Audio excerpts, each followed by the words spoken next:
I stood in my driveway, watching 3 years of my life go up in literal smoke. My custom-built corn barn, a project I'd spent every weekend perfecting, was now just a pile of orange embers and blackened wood. And the worst part? The woman responsible was standing 10 feet away, holding a lukewarm latte and a clipboard. Her name is Brenda, the HOA president, and she didn't even look guilty. In fact, she looked proud. She leaned over and told me that since I ignored her final warning about the structure's height, she took matters into her own hands to save the neighborhood's property value. She actually had the nerve to hand me a bill for the emergency removal service while the fire department was still unrolling their hoses. Brenda has spent the last 6 months treating this neighborhood like her own personal kingdom, handing out fines for wrong-colored curtains and UN-mode edges. She thinks I'm just another pushover homeowner who's going to cry and pay the fine. What she doesn't know, what nobody in this gated community knows, is that I spend my mornings in a black robe at the federal courthouse. I don't just know the law, I decide it. And Brenda just turned a civil dispute into a federal felony. To understand how things got this far, you have to understand the kind of person Brenda is. She isn't just a neighbor who likes a tidy lawn, she's a woman who breathes for power. She moved into this neighborhood 4 years ago and climbed the HOA ladder like it was a corporate takeover. By the time I arrived, she had already established a compliance committee that felt more like a secret police force. I moved here for the silence. After 20 years of hearing the worst of humanity in my courtroom, I wanted a place where the only thing I had to worry about was the weather. I bought a house at the very end of a cul-de-sac, backed up against a thick line of trees. It was perfect. But then came the corn barn. Now, for most people, a shed is just a place to throw a rusty lawnmower. For me, it was my sanctuary. I grew up on a farm in the Midwest, and even though my life had moved to marble floors and mahogany benches, my heart never left the soil. I designed this barn to be a masterpiece. It wasn't some plastic kit from a big box store. It was handcrafted cedar with a specialized ventilation system for drying heritage corn and a small workshop in the back. I didn't just build it on a whim. Before the first shovel hit the dirt, I spent weeks studying the city ordinances. I applied for every permit. I had the blueprint stamped by a structural engineer. I knew the law better than anyone in this county, and I made sure I was bulletproof. Also, I thought. The trouble started about 3 months after the barn was finished. I was in my garden, checking on my heirloom tomatoes, when I heard the distinct click-clack of heels on my driveway. I didn't even have to look up to know it was Brenda. She was wearing a bright neon vest, God knows why, and carrying a digital measuring tape. She didn't say hello. She didn't ask how my day was. She just walked straight to the barn and started clicking that laser tape against the walls. I stood there, leaning on my shovel, watching the show. "It's too high," she barked, not even looking at me. I told her it was exactly 13 feet, which was the maximum height allowed by the city for an unattached structure. I even offered to show her the permits. She just scoffed, a sound that reminded me of a disturbed goose. She told me the city didn't matter. She said the HOA had a supplementary aesthetic policy that limited outbuildings to 8 feet. I told her I had read the bylaws from cover to cover when I bought the house, and no such policy existed. Her eyes thinned into slits. She told me the board had clarified the rules in a private meeting last Tuesday. That's when I knew I was in for a fight. Over the next few weeks, the letters started arriving. First, they were polite reminders. Then, they turned into notice of non-compliance forms printed on bright yellow paper. Every single one of them came with a fine. $50. $100. $250. They were trying to bleed me out. Brenda would drive her golf cart past my house 5 times a day, staring at the barn like it was a personal insult to her existence. She even started taking pictures of my guests' cars, looking for any reason to slap another sticker on a windshield. I tried to be the bigger person. I invited the entire HOA board to the barn for a site visit.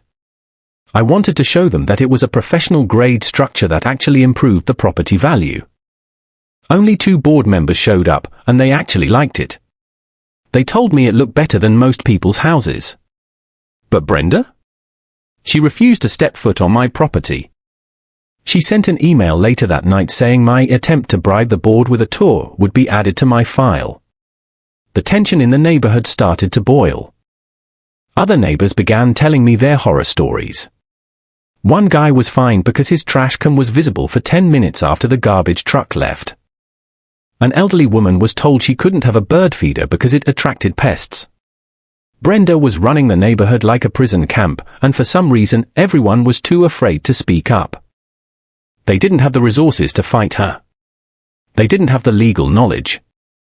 They just paid the fines and kept their heads down. But they didn't know who I was. In our community directory, I'm just listed by my first and last name. I don't use my title. I don't drive a flashy car. I drive a 10-year-old truck that's usually covered in mud.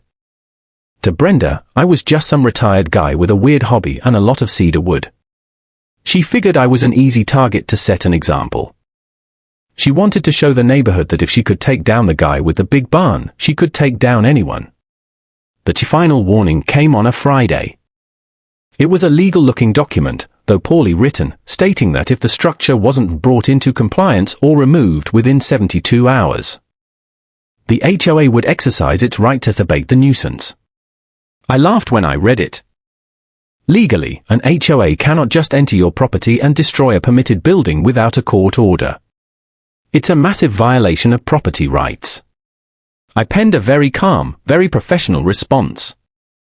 I cited 3 different state statutes and 2 previous court cases that proved her abatement threat was illegal. I told her that if she stepped foot on my land with the intent to damage the structure, it would be treated as criminal trespass. I thought that would end it. I thought once she saw a letter that sounded like it came from a law firm, she would back off and find someone else to bully. I had a major trial starting on Monday morning, a racketeering case involving some very dangerous people. My mind was on the courtroom, not on Brenda and her clipboard. I left my house at 6 a.m., adjusted my tie in the rearview mirror, and headed to the city. The day was grueling. 12 hours of testimony, legal jousting, and high-pressure decision-making. By the time I started the drive back, I was exhausted. I was looking forward to sitting in the back of that barn, smelling the cedar, and husking some corn in the cool evening air. As I turned into the neighborhood, I noticed a weird haze in the sky. I thought maybe a neighbor was having a bonfire. But as I got closer to my street, the smell hit me. It wasn't the smell of a cozy fire. It was the smell of treated lumber, chemicals, and disaster. I rounded the corner and saw the flashing lights. 2 fire trucks were blocked by a crowd of neighbors standing in the street. And there, where my sanctuary used to be, was a roaring tower of flame. The heat was so intense I could feel it through the windshield. I jumped out of the truck, my heart hammering against my ribs. I saw the firemen spraying water on the trees to keep the forest from catching, but the barn was a goner. And then I saw her. Brenda was standing by her golf cart, talking to a police officer. She saw me and actually had the audacity to smile. She walked over, stepping over a fire hose, and looked at her watch. "You're late," she said. "We tried to do a controlled demolition since you refused to move it. My cousin runs a construction crew, but I guess a spark from the saw hit some of that dry corn you had in there. Accidents happen when you don't follow the rules, right?" She reached into her vest pocket and pulled out a folded piece of paper. It was an invoice for $5,000 for emergency structure removal and site safety. I didn't say a word. I didn't yell. I didn't even look at the fire. I just looked at Brenda. I looked at her with the same cold, detached expression I use when I'm about to read a life sentence to a repeat offender. She mistook my silence for defeat. She started talking about how the neighborhood would look so much cleaner now and how I should be grateful she was handling the debris. The police officer approached us, looking awkward. He asked if I was the homeowner. I nodded. He started explaining that Brenda had shown him an authorized work order from the HOA, so he hadn't stopped the crew. I looked at the officer's badge, then back at Brenda. She was still chirping away about property values. She had no idea that the dry corn she mentioned wasn't just corn. Inside that barn, in a fireproof safe that was now sitting in the middle of an inferno, were the confidential witness depositions for the federal trial I was currently presiding over. By demolishing my barn, Brenda hadn't just broken an HOA rule. She had just interfered with a federal judicial proceeding and destroyed evidence in a racketeering case. I reached into my pocket and pulled out my wallet. I didn't pull out my credit card to pay her fine. I pulled out my federal judicial identification. The officer's face went pale the second he saw the gold seal. Brenda, however, didn't even squint at it. She just kept talking. "I don't care what kind of ID that is," she snapped. "Unless it's a check, I don't want to see it." "Brenda," I said, my voice low and steady. "I want you to listen very carefully. You didn't just burn down a shed. You just committed arson, criminal trespass, and, most importantly, you have officially obstructed a federal investigation." She laughed. She actually laughed. "Oh, stop being so dramatic. It's just a barn. The board voted, and we have the power." "The board doesn't have the power to override the United States government," I replied. I turned to the officer, who was now standing at attention. "Officer, I need you to secure this scene immediately. Nobody enters, nobody leaves. This is now a federal crime scene." The look on Brenda's face finally began to change. The smugness didn't vanish all at once, it flickered, like a dying light bulb. She looked at the officer, waiting for him to tell me I was crazy. Instead, the officer reached for his radio and called for his supervisor. Brenda took a step back, her clipboard shaking just a little bit. She still didn't get the full picture. She still thought this was about a Garsnap-Nawali, grass measuring, argument. She had no clue that the quiet guy from the end of the street was about to bring the entire weight of the Department of Justice down on her head. The next morning, Brenda's world didn't end with a bang, but with the sound of several heavy black SUVs pulling into our quiet cul-de-sac. I was sitting on my front porch, a cup of black coffee in my hand, watching the steam rise as the sun hit the charred remains of my barn. I hadn't slept. I had spent the night on the phone with the U.S. Marshals and the clerk of the court. When you're a federal judge and your property is targeted, the system doesn't just move, it lunges. I saw Brenda's front door open across the street. She was in her bathrobe, probably clutching a fresh list of violations to hand out for the day. She froze when she saw the men in windbreakers with federal agent printed in bold yellow letters across the back. They weren't there for a friendly chat. They began cordoning off the ruins of my barn with yellow tape that looked a lot more serious than her HOA notice signs. Brenda, ever the glutton for punishment, actually tried to march over. She stopped at the edge of my driveway, shouting at one of the agents. She told him he was trespassing on private HOA property and that he needed to move his vehicle because it was blocking a fire lane. The agent didn't even look at her. He just pointed to the badge on his belt and told her to step back. For the first time, I saw a flicker of genuine fear in her eyes. It was the look of a bully who had finally tried to push a wall and realized the wall was made of solid steel. By noon, the HOA board members were being summoned one by one. I had already filed a temporary restraining order against the entire board, freezing their ability to access HOA funds or enforce any rules until a full investigation was completed. But that was just the civil side. The real nightmare for Brenda was the criminal side. See, when Brenda's construction crew, which turned out to be her nephew and two of his buddies, started their abatement with chainsaws and a poorly handled torch. They didn't just destroy a building. They destroyed a safe containing discovery documents for a RICO case involving a multi-million-dollar money laundering ring. Those documents were sensitive. They were irreplaceable.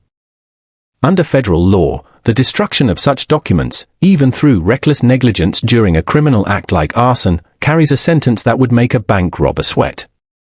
I walked over to the edge of the yellow tape where Brenda was now being questioned by a detective and a federal investigator. She was hysterical now, her voice reaching a pitch that probably had every dog in the neighborhood howling. She kept screaming that she was authorized, that the bylaws gave her the right to protect the visual integrity of the community. I stepped forward, and the investigators moved aside to let me through. Brenda looked at me, her face splotchy and red. "Tell them," she hissed. "Tell them you were in violation. Tell them I was just doing my job." "Brenda," I said, my voice as calm as a frozen lake. "Yesterday, you told me that rules are rules. Do you remember that? You told me that my permits didn't matter because your private board had clarified the law. Well, now it's time for a different kind of clarification." I handed a folder to the investigator. It contained the receipts for the cedar, the high-end ventilation equipment, and most importantly, the notarized log of the legal files stored in the Barnes office. "The estimated value of the structure and its contents exceeds $400,000, I continued.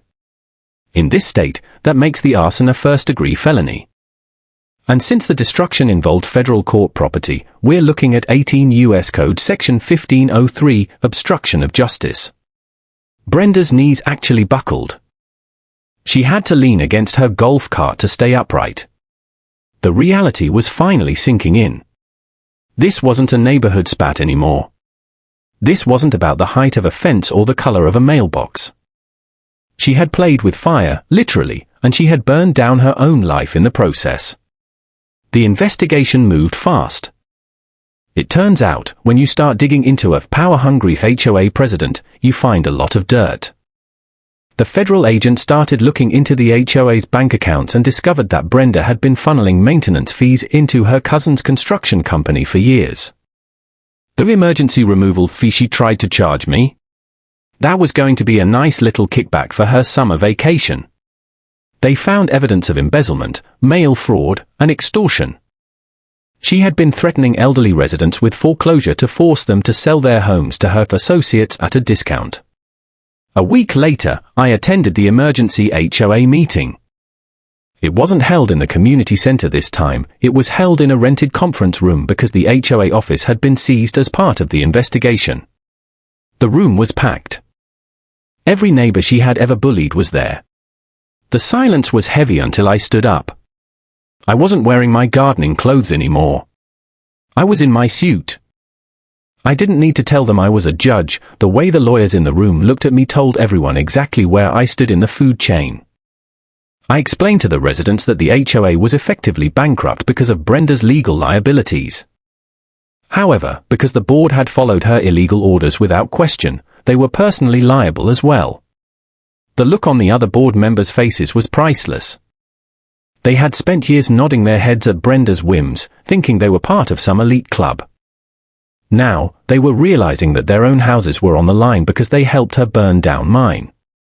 Brenda wasn't at the meeting. She was being held on a high bond, facing a laundry list of state and federal charges. Her house, the one she was so proud of, the one with the perfectly manicured lawn and the zero-tolerance policy for weeds, was now topped with a foreclosure sign. Not from the HOA, but from the bank, as her assets were frozen. As I walked out of the meeting, several neighbors approached me. They thanked me, not just for stopping Brenda, but for showing them that the little guy doesn't always have to lose. I reminded them that I wasn't exactly the little guy, but I understood what they meant. Power is a funny thing. People like Brenda think it comes from a clipboard and a title. They think it comes from being the loudest person in the room.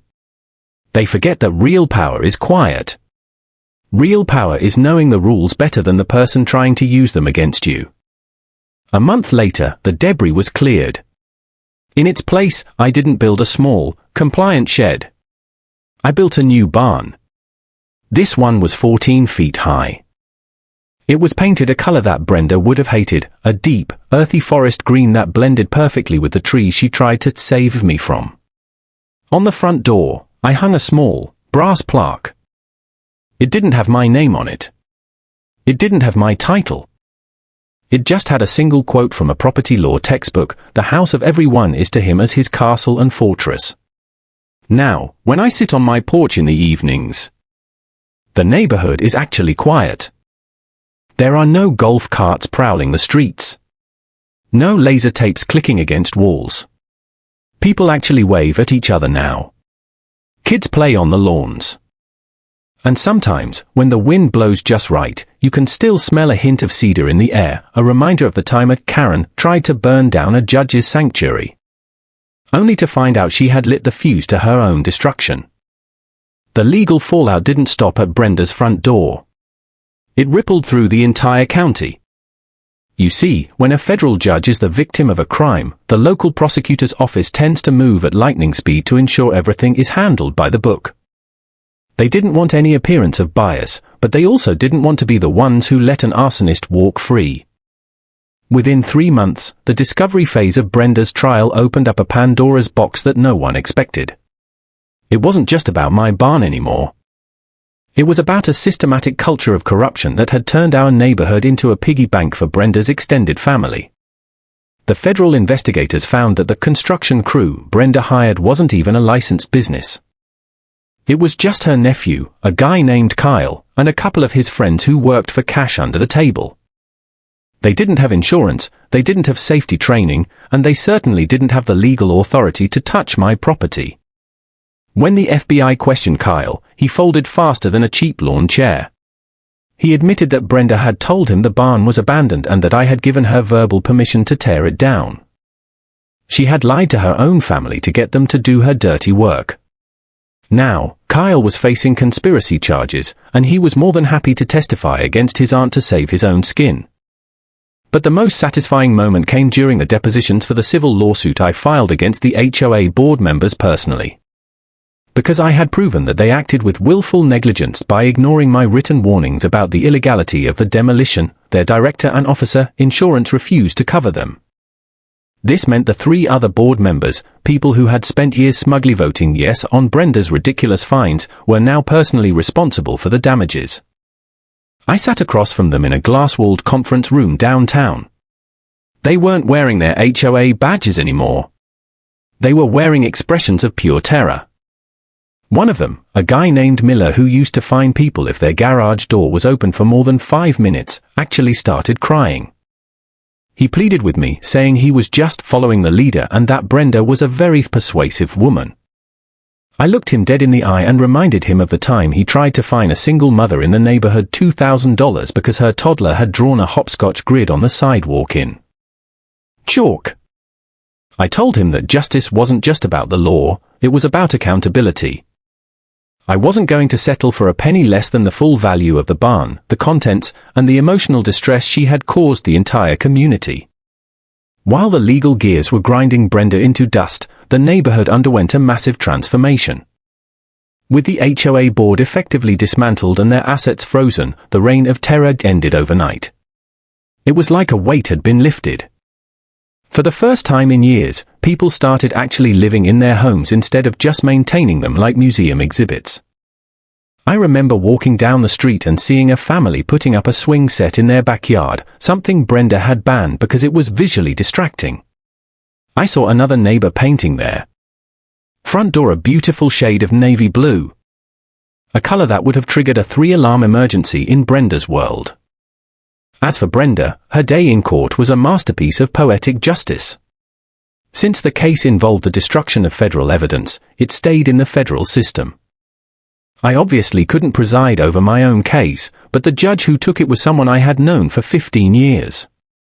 He was known for being old school, tough, fair, and absolutely allergic to people who thought they were above the law. Brenda showed up in a suit that probably cost more than my truck, still trying to play the victim. She tried to argue that she was a dedicated public servant who was just trying to keep the neighborhood beautiful. Then, the prosecution played the audio. I had a security camera hidden in a birdhouse near the barn, something Brenda hadn't noticed in her rush to play with fire. The audio was crystal clear. It captured Brenda laughing as the first flames took hold. You could hear her telling her nephew, "This will teach that old man to respect my authority. By the time he gets home from his little courtroom, he'll realize who really runs this town." The silence in the courtroom after that recording played was deafening. Even her own lawyer looked like he wanted to crawl under the table. The judge didn't hold back. he sentenced her to the maximum allowed under the guidelines for the obstruction charge, plus a significant stint for the arson. Because she had used the HOA's mail system to send her fraudulent fines and notices, they tacked on mail fraud charges too. She wasn't going to a country club prison. She was going to a real federal facility. As the marshals led her out in handcuffs, she finally looked at me. There was no smugness left. No clipboard. No latte. Just the realization that she had lost everything because she couldn't stand the sight of a 13-foot barn. The final irony came about 6 months later. The HOA had to be completely reorganized under a new set of bylaws that I helped draft. We made sure that no single person could ever hold that much power again. We capped fines at reasonable levels and made sure every resident had a right to a fair hearing before an independent mediator. The neighborhood was finally at peace. But there was one last piece of business. To pay off the massive legal judgments against her, Brenda's house had to be sold at auction. The person who bought it? It was the same single mother she had bullied over the hopscotch chalk. She got the house for a fraction of its value. The first thing she did was invite all the kids in the neighborhood over to draw the biggest, brightest chalk mural you've ever seen across the entire driveway. I still spend my evenings in my new barn. It's quiet, it's sturdy, and it's legally bulletproof. Sometimes, I'll look over at the woods and think about how easily people let a little bit of power go to their heads. They think that a title or a badge makes them invincible. They forget that the law is a two-edged sword, and if you swing it at someone else long enough, it's eventually going to swing back at you. Brenda learned that lesson the hard way. And as for me? I'm just happy to be drying my corn in peace, knowing that the only thing high in this neighborhood now is the quality of life. The morning the moving trucks arrived at Brenda's former house was a day the neighborhood will talk about for decades. Usually, when someone leaves a community like this, there's a sense of neighborly sadness, maybe a stray tear or a wave goodbye. But for Brenda, the only thing she received was a collective sigh of relief that felt like a breeze clearing out a stagnant room. I sat on my porch, watching the new owners, the young mother and her kids, carrying in boxes of toys and bright, mismatched furniture. It was the visual opposite of everything Brenda stood for. The strict beige and grey aesthetic she had enforced with an iron fist was being replaced by the messy, colourful reality of a family that actually loved their home. I found myself reflecting on the sheer scale of the documents I had been forced to reconstruct after the fire. It took months of forensic work, but the federal case I was presiding over had stayed on track. In fact, Brenda's reckless act had actually helped the prosecution. When the FBI raided the HOA office to investigate the arson, they stumbled upon a digital trail Brenda had left behind, thinking she was too smart to get caught. She had been using the HOA's encrypted messaging app to coordinate with her nephew not just about my barn, but about skimming from the community's emergency fund. She had documented her own crimes because she was so obsessed with record keeping. It was the ultimate irony. Her need for control was exactly what handed the government the keys to her prison cell. About 2 weeks after the new family moved in, I was out in my garden when I saw a car I didn't recognize pull up to the curb. Out stepped a man in a sharp charcoal suit. He wasn't a federal agent or a police officer, he was a representative from the National Association of Homeowners' Rights. Apparently, our little neighborhood drama had become a landmark case in property law. He told me that my corn barn incident was being cited in 3 different states as a reason to limit the power of private HOAs. It wasn't just a win for me, it was becoming a win for every homeowner who had ever been told they couldn't plant a rosebush or paint their shutters. He asked if I would consider speaking at a convention about the judicial perspective on private governance. I politely declined. I told him I'd had enough of the spotlight and that my only goal now was to enjoy the silence. But it did make me realize something important. When Brenda stood in my driveway and told me she was saving the neighborhood, she actually believed it. In her mind, she was a hero. That's the most dangerous kind of person, the one who commits atrocities in the name of order. She saw my barn as a crack in the foundation of her perfect world, and she thought that by burning it, she could stop the rot. She never realized that she was the rot. The local news eventually picked up the story once the sentencing was finalized. The headline read, "The Judge, the Barn, and the HOA Boss." I watched the segment from my living room, seeing clips of Brenda being led away in her orange jumpsuit. They interviewed a few of the neighbors, who were finally brave enough to speak on camera. One elderly man, Mr. Henderson, who Brenda had tried to fine into bankruptcy over a non-standard mailbox, looked straight into the lens and said, "She tried to take our peace. But she forgot that some people are built to fight back." It was a proud moment for the street. As the months turned into a year, the scars on my property began to heal completely.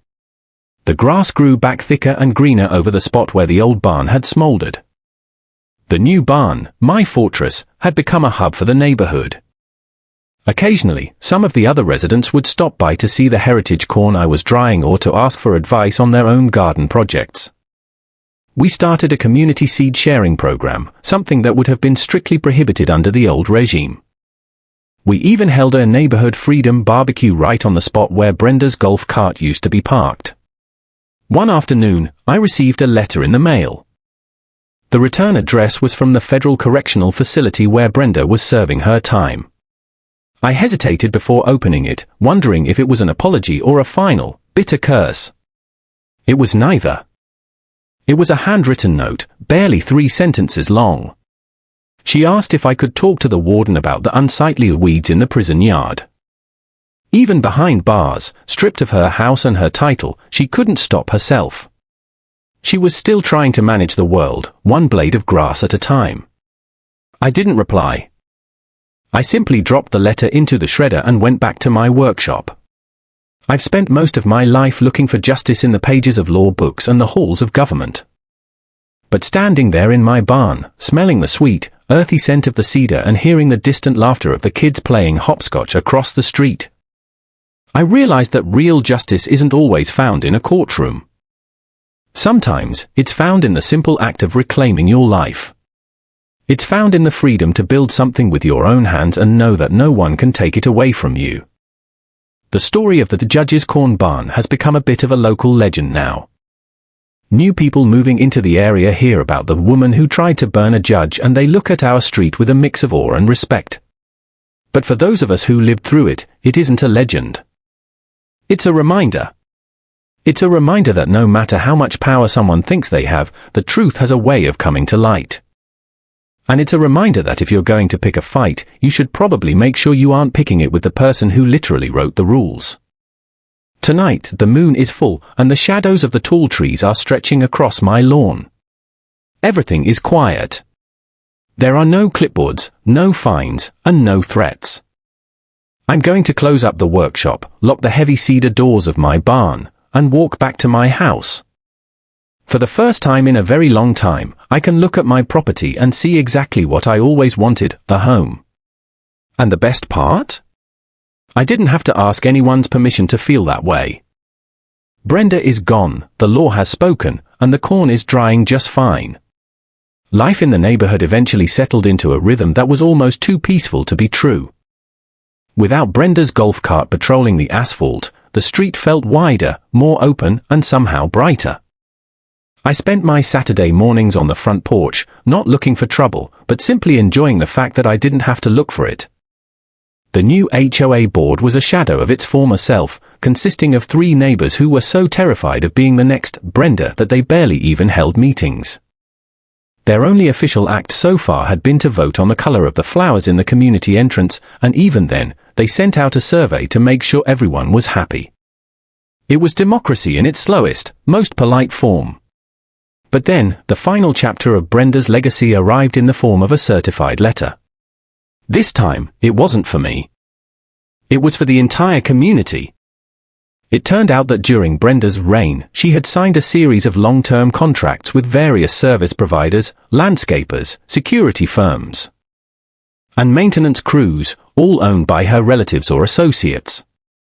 These weren't just bad deals, they were ironclad, predatory agreements that were draining the neighborhood's reserve fund dry. Even with her in prison, her financial ghost was still haunting our bank accounts. The new board was panicked. They came to my door, hats in hand, asking if the judge could take one last look at the paperwork. I invited them into the new barn. I sat them down at the large oak table I had built in the back workshop, the scent of cedar still fresh and calming. As I spread the contracts out, I could see the web she had woven. She had built a system where, even if she was gone, her family would keep getting paid. It was clever, in a low-level criminal sort of way. But Brenda had made one fatal mistake.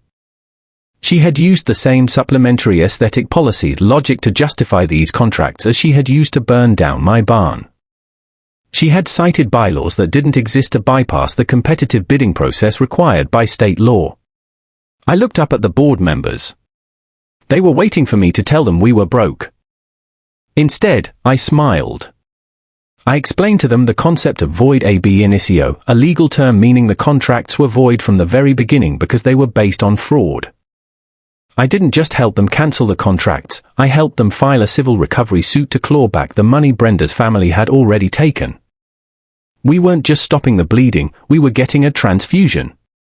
The news of the lawsuit hit Brenda's nephew, Kyle, the hardest. He had been living off those HOA checks while waiting for his own trial. When the payment stopped and the process server showed up at his door, he did exactly what I expected.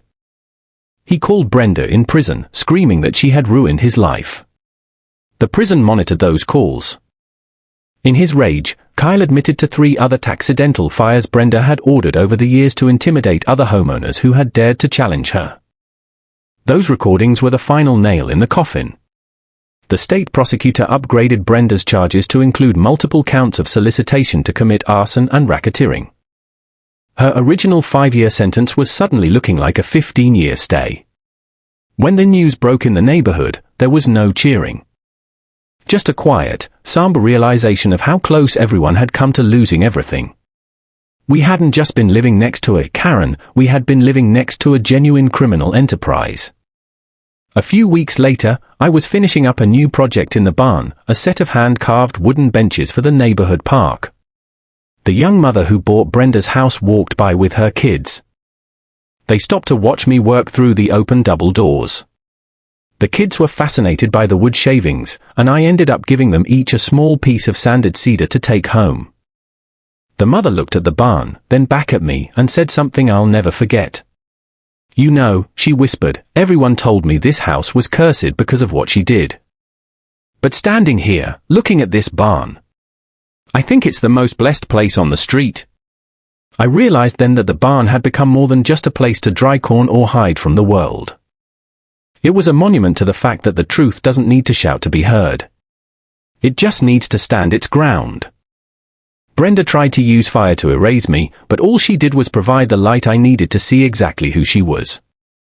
As the sun began to set, casting long, golden shadows across the lawn, I watched the kids run back to their house, the house that used to be a fortress of misery and was now a home filled with noise and life.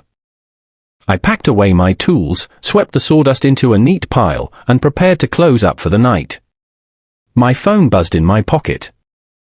It was a text from one of my colleagues at the courthouse, asking if I was ready for the big hearing on Monday. I looked around my sanctuary one last time. I thought about the black robe waiting for me in my office downtown and the gavel I would hold in my hand in less than 48 hours. People often ask me if it's hard to switch between being a regular guy in a barn and a federal judge in a courtroom. I used to think it was. But after Brenda, I realized they're the same thing. Whether I'm measuring the height of a cedar plank or weighing the evidence in a multi-million-dollar fraud case, the goal is the same: balance. The neighborhood was dark now, the streetlights flickering on one by one. I walked to the edge of my property and looked at the spot where Brenda's golf cart used to sit, idling and waiting for a reason to ruin someone's day. Now, there was just a small patch of wildflowers that the new family had planted. They were non-standard according to the old rules. They were different colors, different heights, and they grew wherever they wanted. They were beautiful. I walked back to my house, the weight of the week finally lifting off my shoulders. I knew that somewhere, in a cold cell with white walls, Brenda was probably still complaining about the weeds. But here, under the vast, quiet sky, the weeds were just flowers we hadn't learned to love yet. And as for the law? The law was finally doing what it was always meant to do. It was protecting the peace, not the person with the clipboard. I stepped inside, locked my door, and for the first time in my life, I didn't feel like a judge. I just felt like a man who was home.